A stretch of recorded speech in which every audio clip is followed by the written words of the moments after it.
북한이 순항미사일을 또 발사했습니다. 서해상으로 불화살 3대시 31형을 쏜 지 꼭 나흘 만에 이번에는 동해상에서 도발을 감행했습니다. 점점 수위를 높여가고 있는 북한의 도발 징후를 김용현 동국대 북한학과 교수와 함께 분석해 보겠습니다. 어서 오세요. 네, 안녕하십니까? 예, 북한이 어제 동해 심포해상에서 순항미사일을 발사했는데 새해 들어서 7번째 무력 도발이잖아요. 네. 계속해서 이렇게 도발을 이어가는 이유, 이번 발사의 이유는 어디 있다고 보십니까? 이번 발사는 한마디로 말씀드리면 미국을 겨냥한 측면이 강하다 이렇게 봐야 되겠습니다. 이번 미사일 발사가 잠수함에서 발사되는 순항 미사일, 우리가 크루즈 미사일이라고 이야기를 하는데 그 가능성이 굉장히 높다고 지금 판단이 되거든요. 북한도 잠수함 발사 순항 미사일 이런 이야기를 오늘 아침에 꺼냈고요.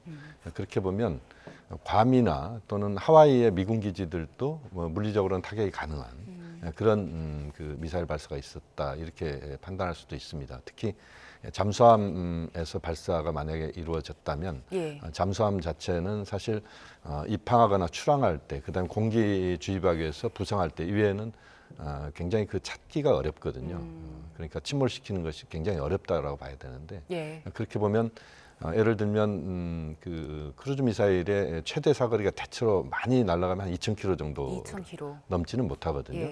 그래서 그 2,000km 정도를 발사를 시킬 수 있다면 우리 동해상에서 괌 기지까지도 발사가 가능한 겁니다. 그러니까 물리적으로 지금 기술 수준이 어느 정도 올라와 있는지 확인이 돼야 되겠지만 최대치로 보면은 그 정도까지도 가능하다. 그렇게 보면 미군 기지를 겨냥한 측면도 강하다고 봐야 되겠고, 또 한미일 군사훈련들이 지금 앞으로도 이어질 수 있기 때문에 거기에 대한 북한의 이제 대응으로서의 강력한 그 수단들을 이번에 동원하고 있다 이렇게 볼 수도 있습니다. 일단 미국을 겨냥한 도발로 보인다라고 분석하셨는데 아직 뭐 북한이 미사일을 해상에서 쏜 건지 수중에서 쏜 건지 육상에서 쏜 건지 공개는 안 됐지만 지금 이게 잠수함에서 쏜 게 아닐까라는 추정이 나오고 있는 이유가 심포에서 발사했기 때문인 거잖아요. 그렇습니다. 이 심포라는 곳이 잠수함 시설이 굉장히 많다고 하던데 어떤 곳입니까? 원래 이제 심포는요. 과거에 우리가 북한이 경수로 발전소를 지어줄 때 경수로 발전소를 짓던 곳이 심포입니다.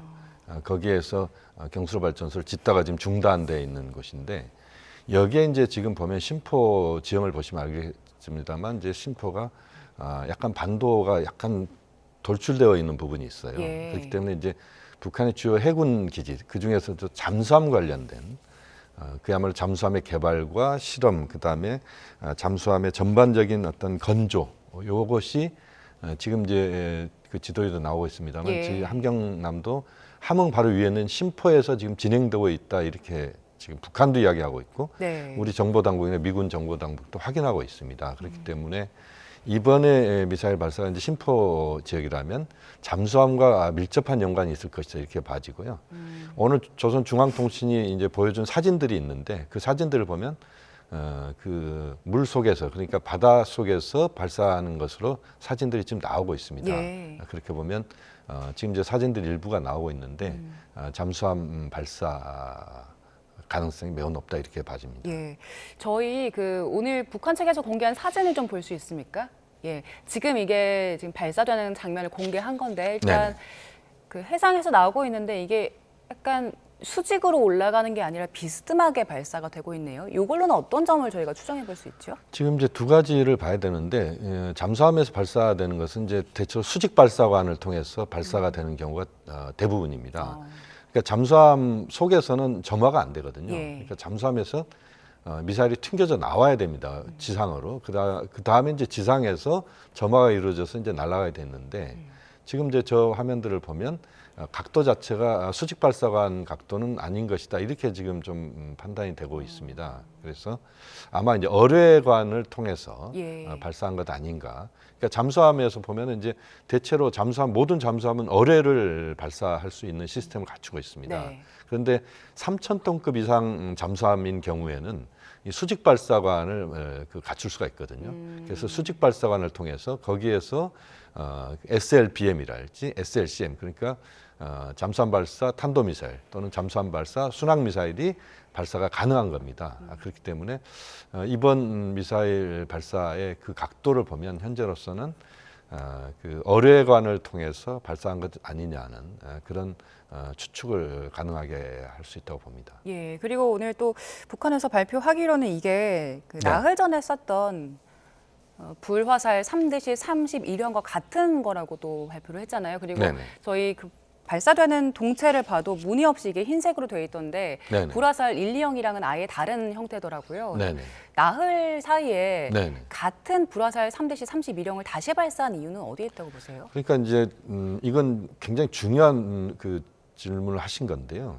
서해상에서 발사한 것은 수중에서 발사한 게 아닙니다. 예. 그러니까 서해상에서 발사한 것은 현재로서 이제 육상에서 발사한 걸로 지금 판단이 되는데, 육상에서 발사한 크루즈 미사일과 잠수함에서 발사한 크루즈 미사일은 전략적 차원에서 보면 엄청난 차이가 있는 겁니다. 왜냐하면 지상에서 발사한 크루즈 미사일은 사전에 탐지가 가능한 예. 영역이고, 또 사전에 탐지가 이루어진다는 것은 사전에 그것을 포격이랄지 또는 폭격이랄지 여러 수단을 통해서 제압이 가능하다, 이렇게 볼 수가 있는데, 잠수함에서 발사되는 그 크루즈 미사일, 순항 미사일은 사실상 그 발사가 이루어진 다음에서야 확인이 될 수 있는 겁니다. 그러니까 대응이 어렵군요. 전혀 대응이 불가능하다, 이렇게 보셔도 무방합니다. 그러니까 잠수함 위치가 확인되지 않으면 사실상 그 무방비 상태에서 이제 당하는 게 잠수함 발사, 순항 미사일 또는 잠수함 발사, 이제 탄도 미사일, 이렇게 봐야 됩니다. 미국이나 러시아에서도 잠수함에서 발사되는 미사일을 탐지하거나 대응하는 기술이 없습니까? 그것은 물리적으로 사실은 잠수함 자체를 찾는 것이 굉장히 어렵습니다. 이제 소나라고 하는 것을 통해서 잠수함을 이제 탐지를 하는데, 이제 음파를 그 수중으로 그 음파를 측정해서 이제 할 수가 있는데, 예. 수중에는 수많은 이제 그 물고기들이 그 생존해 있지 않습니까? 고래에서 나오는 음파도 있고, 그렇기 때문에 사실상 잠수함을 찾는 것 자체는 매우 어렵다, 이렇게 봐집니다. 그래서 예. 잠수함은 사실상 출항할 때, 그리고 입항할 때, 그다음에 이제 지금 이제 재래식 잠수함 같은 경우는 이제 공기를 주입해야 되기 때문에 보름이나 뭐 한 달 정도 뭐 이렇게 한 번씩 부상을 해야 됩니다. 그때 이제 그 요격이 가능하기 때문에 우리로 올라올 때만. 그렇습니다. 네. 그래서 잠수함에서 발사되는 이런 크루즈 미사일 같은 경우는 매우 위협적이다, 이렇게 봐지고요. 네. 만약에 이제 잠수함 발사 크루즈 미사일에 그 탄두에 전술핵이 탑재가 된다, 이러면 이제 또 상황이 또 달라지는 것이죠. 그렇기 때문에 그것은 이제 전략적인 무기 체계를 갖춘 그런 잠수함 발사 크루즈 미사일, 이렇게 보면 이런 기술은 뭐 지금 이제 미국, 러시아, 그다음에 그 중국 정도, 예. 이 정도 기술을 갖고 있습니다. 그래서 매우 위협적인 미사일 수준이 될 것이다, 이렇게 볼 수 있습니다. 아직 이제 이 미사일 발사 주체가 무엇인지, 어떤 배에서 발사가 된 건지는 저희가 알 수 없습니다만, 네. 그 지난해 9월에 김군옥 영웅함을 공개했었잖아요. 맞습니다. 이게 핵 공격에 가능한 전술 핵 공격 뭐 잠수함이다, 이렇게 주장을 네. 했었는데 네네. 이것과 연계해서 시험을 했을 수 있다는 가능성도 나오더라고요. 그것은 이제 좀 확인을 해봐야 되는데, 북한이 만약에 김근옥 영웅함에서 발사를 했다면 이번에 조선중앙통신에 그 발표가 됐을 가능성이 높은데, 이번에는 이제 발사가 심포 지역에서 잠수함 발사, 탄도미사일 이런 정도만 이야기했지, 구체적인 특정 장소가 명확하게 나오거나 또는 어느 그 잠수함에서 발사가 됐다, 이건 지금 이야기가 나오지 않고 있습니다. 그 말씀드린 이제 김근옥 영웅함 같은 경우는 3,000톤급 잠수함인데요. 예. 북한이 갖고 있는 최고의 잠수함입니다. 지금 이제 진수식이 작년에 있었는데, 이게 김군옥 영웅함. 그렇습니다. 이제 왜 이 3,000톤급이 중요하냐면, 3,000톤급 이상 정도가 되어야만 수직 발사관을 설치할 수 있습니다. 왜냐하면 이제 잠수함 내부가 크지 않으면 사실 그 어뢰 발사관 외에는 갖추기가 좀 어렵거든요. 그래서 이제 수직 발사관을 갖춘다는 것은 사실상 잠수함에서 미사일을 쏠 수 있다는 것이죠. 그것이 이제 SLBM이나 SLCM이 될 수가 있는데, 그렇기 때문에 이제 3,000톤급을 북한이 만약에 보유를 지금 해서 작년부터 이제 시험 운항에 들어갔다, 이렇게 보여지는데, 저게 만약에 실제 이제 기동이 되고 있고, 예. 또 잠수함에서 실제 SLBM, SLCM이 발사가 현실적으로 가능하다면 그것은 전략적 차원에서 보면 매우 위협적인 무기 체계를 북한이 갖춘 것이다, 이렇게 볼 수 있습니다. 예. 그동안 북한이 투발 수단을 다양화하고 그 맞습니다. 중에서도 특히 잠수함 이제 발사 시설 체계에 대해서도 굉장히 관심을 들여왔는데 네. 지금까지의 상황으로 봤을 때 북한의 그 잠수함 공격 능력 정도는 어느 정도로 평가하세요? 지금 이제 과거에 보면요, 북한이 우리 한국보다 잠수함 숫자는 현재도 많습니다. 잠수함 숫자는 많은데 잠수함의 크기나 또는 잠수함의 수준이 매우 낮은 것이었죠. 로미오급이랄지 뭐 이런 그 낮은 수준의 이제 잠수함을 갖고 있었기 때문에 우리가 숫자는 적지만 이제 질적으로 우리가 상당히 높은 수준에 있다 이렇게 지금도 평가가 가능하다고 봅니다. 예. 다만 이제 말씀드린 것처럼 김군호 영우함 같은 경우 3,000톤급 이상의 북한의 미사일들을 지금 한 척을 보유하고 있는 것 같은데 이게 이제 두 척, 세 척 이렇게 늘어나기 시작한다면 이것은 굉장히 이제 위협 수단이 그 수준이 높아진다라고 봐야 되겠습니다. 그 김건호 영우함 같은 경우에서 예. 이제 수직 발사관이 갖춰진 것으로 지금 북한이 이야기를 하고 있는데 실제 그것이 이제 무기화된다면 그것은 상당한 위협 수단이 된다. 그래서 잠수함이라고 하는 것 자체 갖고 있는 워낙 그 전략적 의미가 크기 때문에 우선 이제 그 잠수함에서 발사되는 그 자체를 우리는 상당히 위협으로 볼 수밖에 없습니다. 예. 이렇게 북한이 연일 도발을 이어오면서 한반도 전쟁 가능성에 대한 이야기, 특히 미국 내부에서 이야기 나오고 있는데 네. 일단 그 지난해 그 김정은 위원장이 일단 통일은 없다 하면서 남북 관계를 적대 관계로 규정을 해버렸잖아요. 네. 그리고 이 최근에는 또 한미일 연합훈련 계속 거론하면서 네. 네. 이런 얘기까지 했더라고요. 그 무자비한 정벌 목표가 될 것이다 이렇게 위협을 했는데 예. 이런 발언, 이런 위협의 의도는 어디 있다고 보세요? 지금 이제 북한이 갖고 있는 이런 위협은 한 두세 가지 측면을 봐야 되는데요. 하나는 이제 그 모든 국제사회 관심이 우크라이나 전쟁, 그다음에 이스라엘 하마스 전쟁에 예. 지금 집중돼 있습니다. 또 양안 관계, 우리가 흔히 이제 양안 관계라고 이야기하는데 중국과 대만 해협 사이에 이제 그 갈등, 이것이 이제 국제사회 모든 관심이라고 봐야 되는데 북한 문제는 지금 관심 바뀝니다. 그래서 북한으로서는 도발을 통해서 고강도 도발을 통해서 북한에 대한 관심을 끌어내는, 특히 미국의 관심을 끌어내는, 이게 이제 하나 중요한 목표다 이렇게 봐지고요. 또 하나의 측면은 이제 북한 내부 문제인데 내부에 이제 경제적으로 상당히 북한 상황이 좋지 않은 것은 그동안에 이제 주지의 사실이다 이렇게 보셔도 무방합니다.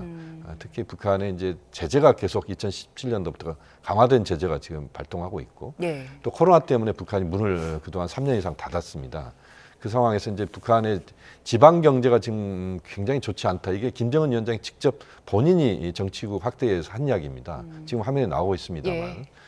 그 정도이기 때문에 북한으로서는 이제 외부의 강력한 그 대상, 특히 외부의 적이 필요한 겁니다. 외부의 적을 통해서 내부의 결속, 김정은 체제에 대한 충성을 강력하게 지금 만들어내겠다, 더 강화시키겠다. 이게 이제 북한의 의도다 이렇게 봐집니다만 그런 차원에서 북한이 도발을 한다. 그것도 이제 한국을 향해서 또 일본과 미국을 향해서 그리고 그것도 다각적으로 예를 들면 뭐 그 극초음속 미사일도 쏘고 그 다음에 또 헤일이라고 하는 그런 또 강력한 또 무기 체계도 공개하고 또 이번에 보면은 서해상에서 그 탄도 크루즈 미사일 쏘고 또 동해상에서 어제 같은 경우는 또 그 잠수함 발사 크루즈 미사일 이걸 쏘는 이런 다양한 그 행동을 지금 하고 있다는 것은 북한으로서는 이제 외부의 적을 상정한다. 북한은 당분간 중국, 러시아와 함께 간다. 뭐 이런 입장들을 좀 정리한 것이다. 이렇게 볼 수도 있습니다. 예, 대외적인 요인, 대내적인 요인이 모두 있다고 분석을 하셨는데 네. 그런데 북한 내부의 경제 상황이 안 좋아서 네. 인민들이 배고픈 상황에서 외부에 대한 공격을 한다고 했을 때 그 불만이 좀 잠재워집니까 실제로?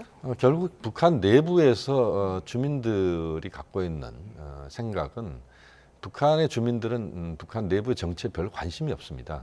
오히려 가장 중요한 것은 자기들의 생활과 그다음에 가족의 이제 그 식량 문제랄지 이런 것들을 해결하는 게 우선입니다. 일반적인 것이라고 봐야 되는데 관심이 그렇게 많지 않죠. 그래서 북한 내부에 지금 경제 상황이 좋지 않다라고 하는 부분들을 어떻게 해소할 것이냐. 이게 이제 북한 내부 정치 또는 북한 주민들의 관심 사항이다 이렇게 볼 수 있습니다.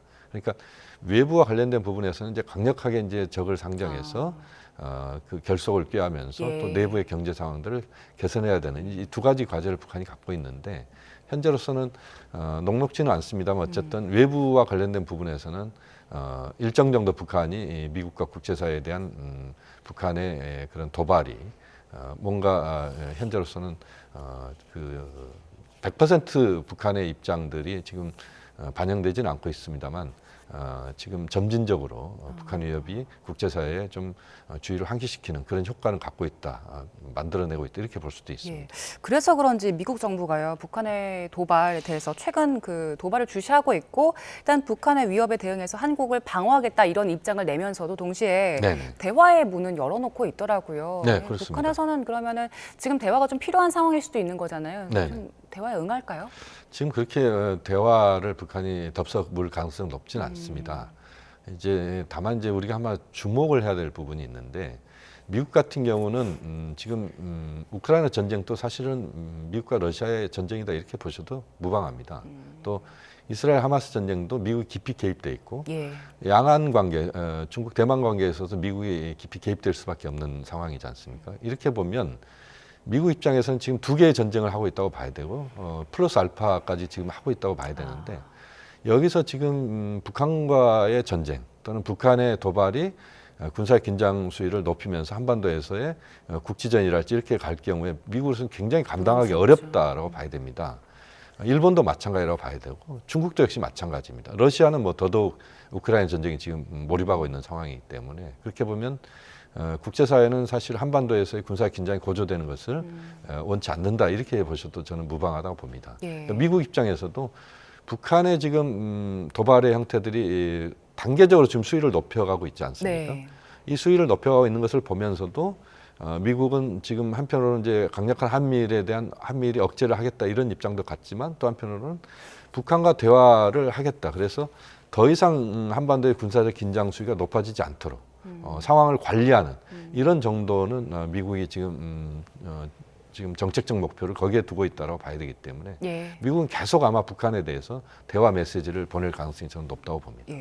그 미국 내부에서 북한 도발을 바라보는 시각이 우리나라와는 좀 다른 것 같아요. 미국 몇몇 전문가들이 전쟁 가능성에 대한 얘기까지 내놓으면서 좀 민감하게 반응하고 있는데 우리 국방부는 지나친 과장이다. 그리고 신원식 국방부 장관 같은 경우에 뭐 짖는 개는 못 문다. 뭐 이런 이야기까지 했잖아요. 이렇게 우리나라 정부와 그리고 미국 내 분석이 좀 다른 이유는 어디 있다고 보세요? 미국의 분석은 미국 정부 당국의 분석 결과는 아닙니다. 일부 학자들, 한반도나 동북아시아에 관심 있는 학자들의 이제 개인적 견해가 일부 나오고 있다 이렇게 볼 수 있는데요. 이것은 이제 미국의 그 학자들이 보는 시각은 이제 보편적인 국가군들 중에서 북한 또는 한반도를 본다 이렇게 보시면 되고 우리는 한반도의 특수한 측면들을 굉장히 또 중요하게 보고 있다라고 보시면 될 것 같습니다. 그러니까 그 차이가 북한 문제 또는 한반도 문제에 대한 현상을 분석하는 데 있어서 또 다른 차이로 나타나고 있다 이렇게 보셔도 될 것 같습니다. 다만 이제 중요한 것은 현재 북한의 내부 경제 상황이 매우 좋지 않은 시점, 그다음에 미국이나 국제사회가 한반도에서 전쟁이 발생하는 것 자체를 극도로 지금 경계하고 있는 상황.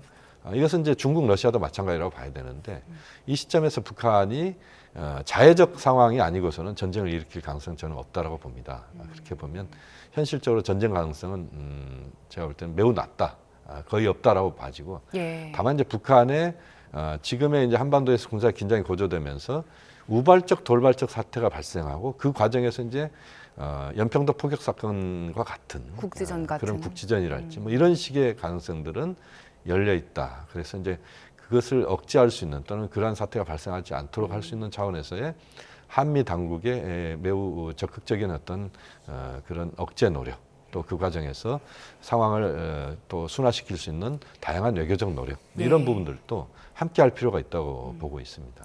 앞서도 북한의 경제난 언급해 주셨는데 북한 경제난 심각한 상황에서 북한 내부 주민들 상대로 그 남한에 대한 적개심은 굉장히 올리고 있더라고요. 그래서 날씨 뉴스 보니까 남한을 다른 색으로 표시하기도 하고 또 그 조국 통일 3대 현장 기념탑, 네네. 이게 아버지 할아버지 그 아주 유산인데 이걸 철거하기도 했잖아요. 근데 네네. 이 배경에 북한의 경제난이 있다 이런 분석 나오던데 어떻게 보세요? 지금 이제 북한의 경제난 이제 화면에도 지금 나오고 있습니다만 예. 예전에 이제 화면이 한 화면이었죠. 이제 지금은 이제 화면이 저렇게 차이가 있는데 북한이 지금 이제 헌법까지 지금 뜯어 고치겠다는 이야기 아니겠습니까?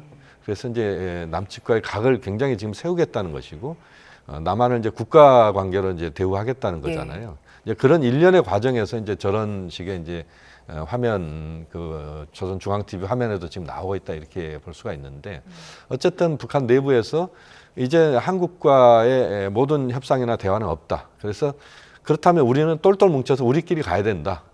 그리고 그 과정에서 믿을 건 김정은 위원장이고 또 중국, 러시아와 함께 갈 수밖에 없다. 이런 식으로 지금 이제 분위기를 만들어가는 것입니다. 이제 그 일련의 과정에서 저런 이제 방송에서도 간접적인 저런 어떻게 보면 그 세뇌 교육이 지금 이루어지고 있다 이렇게 볼 수도 있겠습니다. 예.